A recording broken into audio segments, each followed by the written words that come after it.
All right, so in 4.3, we are going to look at some special lines, and these are lines that don't have a slant to them at all. We are looking at perfectly horizontal lines or perfectly vertical lines. So our horizontal and vertical lines are special because their equations only have one variable.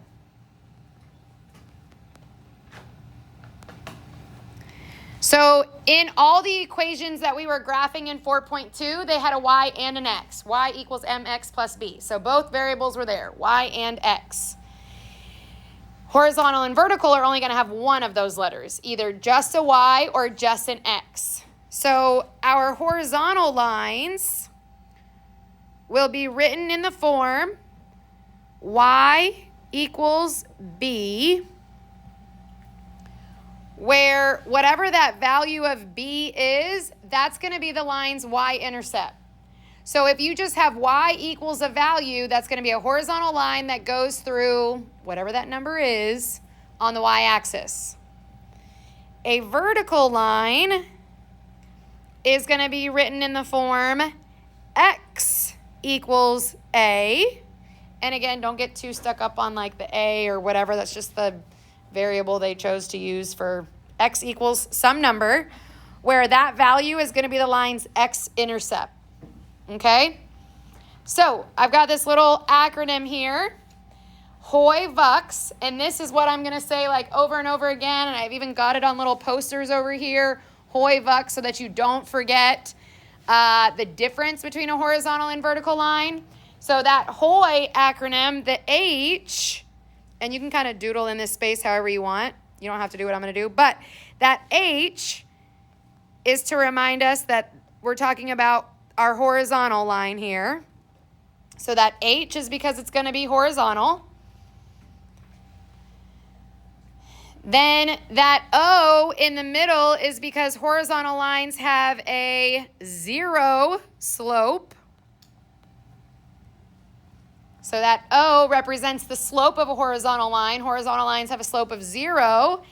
And then that Y, because these equations are always going to be Y equals. So when we have a horizontal line, it's because we're going to have Y equals. So once again, if we have Y equals some number, that's going to create this horizontal line. If you have that equation that only has a y, y equals, that's going to be a horizontal line that goes to the horizontal axis at whatever this value is. Okay? Then we're going to remember our VUX, obviously the V, because we're talking about a vertical line here.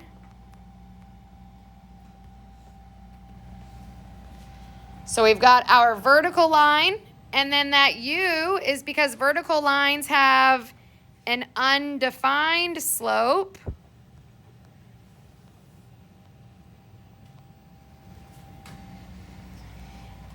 And then that X to remind us that these vertical lines will have an equation that is just X equals something.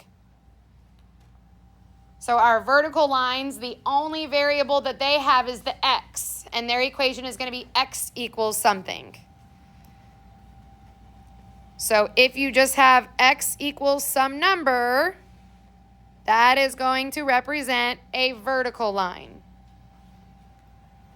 And that vertical line is going to go through the x-axis at whatever this value is. All right. So these first three, when graphing, I want you to use these guiding questions and these sentence stems to help you. So number one, you're given the graph y equals 4.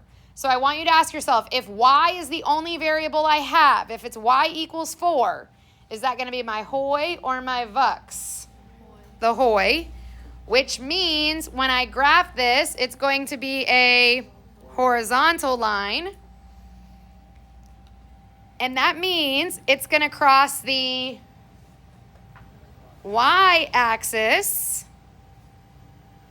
at 4.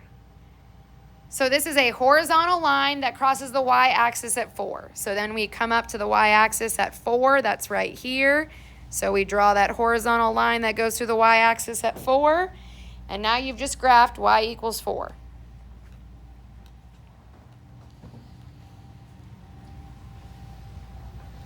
All right, let's practice that with the next one. You come across a question that says graph x equals 2, negative 2. This only has one variable. The variable is x, which means that we need to remember that acronym VUX, which means this line is going to be vertical. And again, if I have x equals negative 2, that means it's going to cross the x-axis at negative 2. So the x-axis, negative 2, is right here. So again, that means I have that vertical line that's going to cut through negative 2 on the x-axis.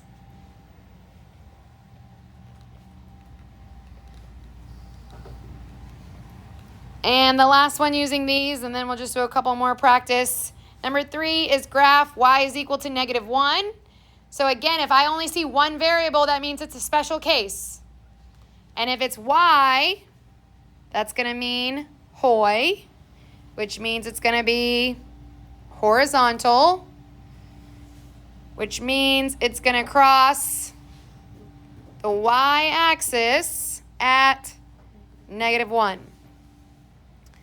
So then we come down to negative 1, make our vertical line, and we've just graphed y equals negative 1. Sorry.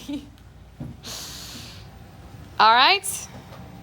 Okay, let's move through a couple more practice here. I'm going to do these next two with you, and then I'll quickly have you do 6 and 7.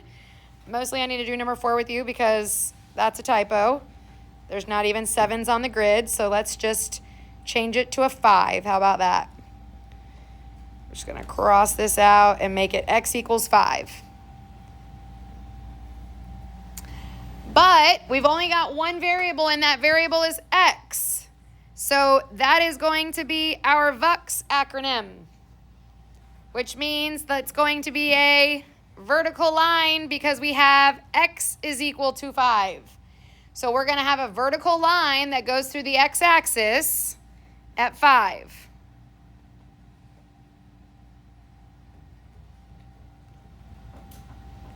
Then number 2 is y equals 2.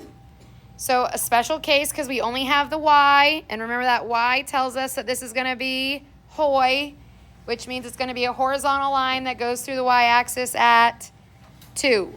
So horizontal line that goes through that y-axis at this 2.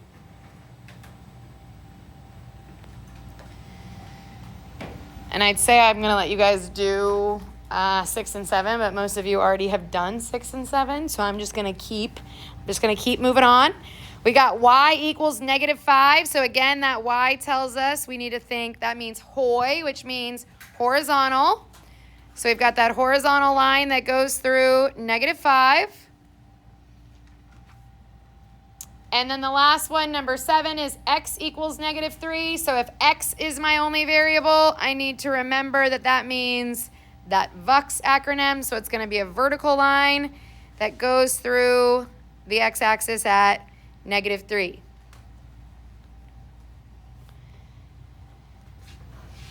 All right, so that is graphing. Now let's look at 8 through 11. And again, we'll just go through these pretty quick because most of you already got it, which is amazing. You're writing the equation for the line. So this first line, number 8, is a vertical line. So we need to think VUX here. And we go through the x-axis at negative 2. So if it goes through the x-axis at negative 2, then this equation is x is equal to negative 2. Number 9 is a horizontal line. So again, we need to think hoi. And it goes through the y-axis at 3. So that means that equation is going to be y is equal to 3. Number 10, that's another horizontal line. So we need to think hoi, and it goes through down here at -5. So that's y equals -5.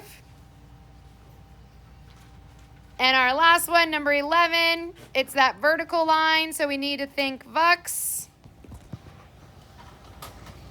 And it crosses the x-axis at 4.